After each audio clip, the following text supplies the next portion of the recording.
Una de las ironías de la vida política de Robespierre es que desde el principio él estaba totalmente en contra de la pena de muerte. Y por supuesto se tendrá que comer sus propias palabras cuando más tarde se convierta en un defensor acérrimo del terror y la guillotina. Nunca llegó a responder a eso directamente, excepto cuando dijo, bueno, los tiempos han cambiado. La revolución había vuelto implacable a Robespierre. El que fuera un apasionado defensor de la libertad de prensa ahora restituye la censura, vestigio del antiguo régimen. La Iglesia ya está siendo atacada y él se queda de brazos cruzados mientras uno de los revolucionarios más radicales, Jacques-René Hebert, hace una nueva propuesta: la descristianización. En plena crisis de la guerra y en plena rebelión interna, la gente empieza a decir que la culpa de todo la tienen los curas, la religión. Y que lo que tenemos que hacer, si queremos salvarnos de los enemigos de la revolución, es destrozar el poder de la Iglesia Católica. La superstición, el fanatismo, eso es de lo que trata la religión y por tanto lo que tenemos que hacer es erradicar todo eso. Las calles que llevaban la palabra San son cambiadas de nombre. Los iconos religiosos son destrozados y reemplazados por tributos al nuevo santo, Marat. La Iglesia parecía simplemente ser el enemigo de los revolucionarios radicales. A las iglesias y las catedrales les arrancan los altares, rompen las vidrieras, rompen las estatuas, simplemente destrozaron toda la riqueza de la Iglesia. Por supuesto, a los europeos esto les chocó, incluso más que la muerte del rey. Ni siquiera salvaron el calendario cristiano. Los años ya no son numerados a partir del nacimiento de Cristo, sino a partir de septiembre de 1792, el año del derrocamiento de la monarquía. Ahora es el año 1. A los meses se les da un nuevo nombre según las estaciones. Julio se convierte en Termidor, abril en Floreal. Los meses duran 3 semanas, cada una de 10 días de duración. El calendario revolucionario seguramente fue diseñado como una especie de arma contra el cristianismo, contra la creencia cristiana. Por supuesto, al tener una semana de 10 días, la gente ya no sabría cuándo era domingo. Eso era lo que esperaban. El terror se extiende por toda Francia. Se condenan las insurrecciones con una sanguinaria e implacable crueldad. En la ciudad de Lyon, donde los contrarrevolucionarios están ganando terreno, el Comité de Seguridad Pública sienta un ejemplo brutal. Cientos de rebeldes son atados, llevados a campos y acribillados en masa.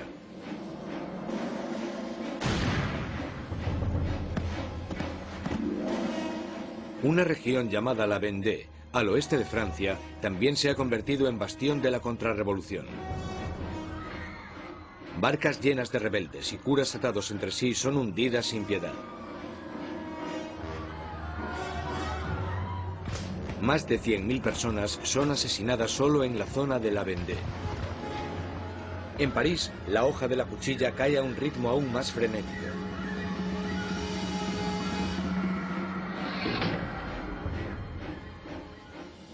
Pero los ejércitos franceses están finalmente obteniendo victorias en la frontera. Bajo el mando de un magnífico joven comandante llamado Napoleón Bonaparte, el ejército francés obliga a la Marina británica a realizar una humillante retirada en Toulon. La revolución está en su punto álgido. Robespierre está en su momento de más poder. Ha acabado con los enemigos de la revolución y ha asegurado su éxito sembrando el terror.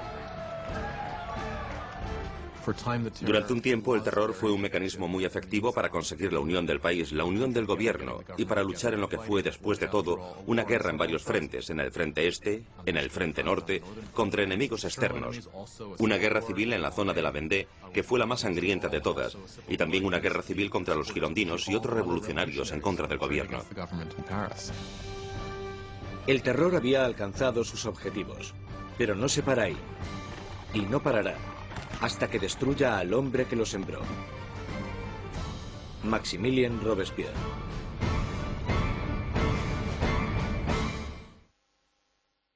Con la sangre del terror, Maximilien Robespierre ha rescatado a la revolución. Un enérgico ejército está defendiéndose contra los ataques en la frontera, pero las dificultades internas aún no se han sofocado. En la cima del éxito, Robespierre sueña con un reto aún más grande: sembrar más terror para crear un nuevo tipo de sociedad.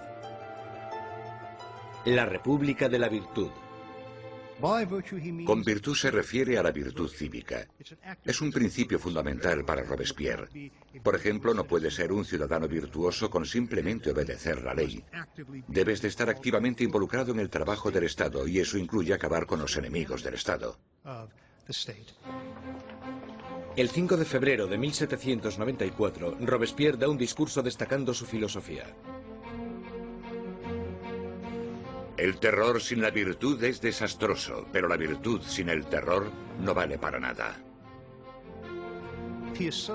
Asocia la virtud con el terror. El terror en ese momento se convierte, a su manera de ver, en un instrumento con el que crear virtud. Pero otros no están de acuerdo. Para Danton, la revolución está yendo por el camino equivocado. Él y sus seguidores, los dantonistas, creen que es el momento de acabar con el terror, porque este ya ha hecho su función.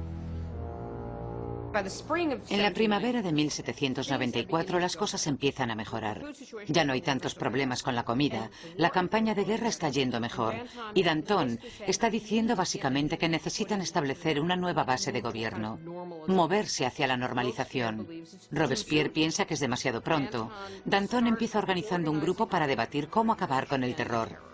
Robespierre lo interpreta como una amenaza directa al gobierno. No lo ve como una simple diferencia de opinión sobre la dirección que debe tomar la política. Lo ve como una traición. Y en la República de la Virtud de Robespierre, solo hay una respuesta a la traición. Los dantonistas son perseguidos y enseguida sentenciados a muerte.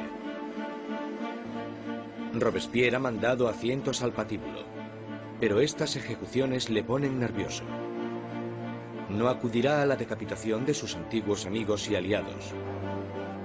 Mientras sube las escaleras de la guillotina, Danton grita: De lo único que me arrepiento es de irme antes que esa rata de Robespierre.